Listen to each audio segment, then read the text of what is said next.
नमस्कार. आजच्या व्हिडिओमध्ये मी तुम्हाला अयोध्येतील राम मंदिराविषयी काही खास गोष्टी सांगणार आहे. अयोध्येतील राम मंदिर बनून तयार झाले आहे. मंदिराच्या प्रांगणात आणखी काही गोष्टी प्रस्तावित आहेत, त्या देखील भविष्यात तयार होणार आहे. पण सध्या बांधण्यात आलेल्या राम मंदिराच्या अनेक विशेष गोष्टी आहेत, ज्या अनेकांना माहीत नाही. राम मंदिराच्या या खास गोष्टी कोणत्या आहेत, जाणून घेऊयात. 22 जानेवारी रोजी अयोध्येतील राम मंदिरात भगवान श्रीरामाचा अभिषेक होणार आहे. देशभरातील लोकांमध्ये या निमित्ताने उत्साहाचे वातावरण आहे. कारण शेकडो वर्षानंतर राम मंदिर अयोध्येत होत आहे.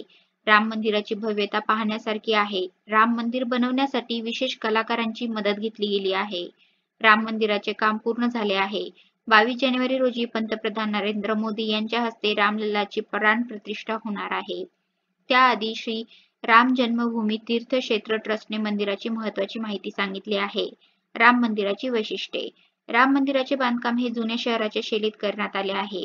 मंदिराची पूर्व-पश्चिम लांबी ही 380 फूट आहे, तर रुंदी 250 फूट आहे. राम मंदिराची उंची 161 फूट आहे.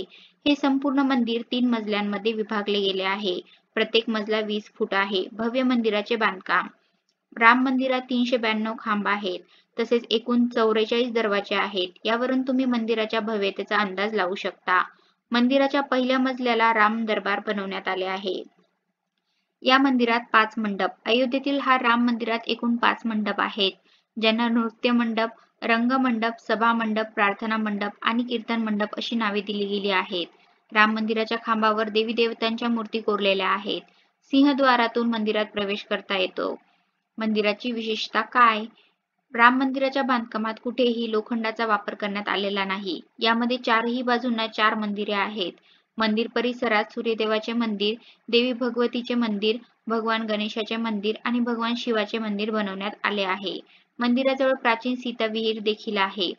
सर्वात आश्चर्याची बाब म्हणजे मंदिराच्या बांधकामात कुठेही लोखंडाचा वापर करण्यात आलेला नाही. राम मंदिरात ही मंदिरे प्रस्तावित.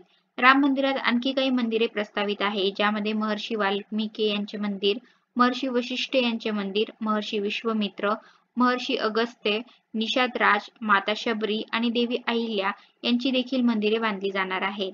याशिवाय कुबेर टिळ्यावर जटायूच्या मूर्तीची प्रतिष्ठापना करण्याबरोबरच प्राचीन शिवमंदिरांचाही जीर्णोद्धार करण्यात येणार आहे. राम मंदिरात आणखी काय सुविधा?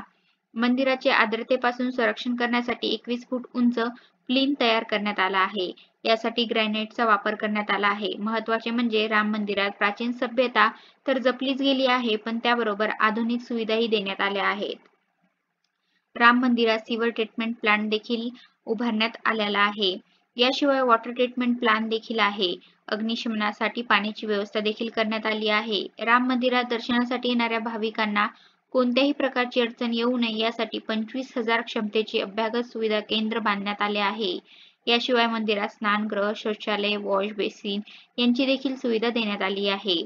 अशा प्रकारे आजच्या व्हिडिओमध्ये मी तुम्हाला अयोध्येतील राम मंदिराविषयी काही खास गोष्टी सांगितलेल्या आहेत. धन्यवाद.